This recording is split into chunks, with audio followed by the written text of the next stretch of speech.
मंत्रिपदावर असलेल्या माणसानं असं बोलणं हे चुकीचं आहे। मागंसुद्धा आम्ही म्हणलो होतो की त्या एखाद्या समाजाबद्दल ममत्व किंवा एखाद्या समाजाबद्दल आकसभाव बाळगणं हे कुठल्याही घटनेच्या पदावर असलेल्या नेत्याला शोभत नाही।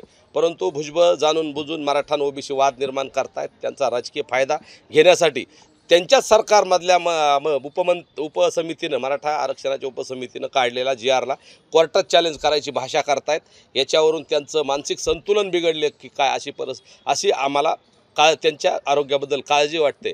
आणि त्यांना सांगायचं आहे, सरकारनं जो आदेश जो GR दिला आहे त्याला कोर्टात जाण्यापेक्षा तुम्ही तुमच्या मंत्रिमंडळात विचारा ना, तुमच्या सहकाऱ्यांना विचारा कशामुळे दिला आहे काय।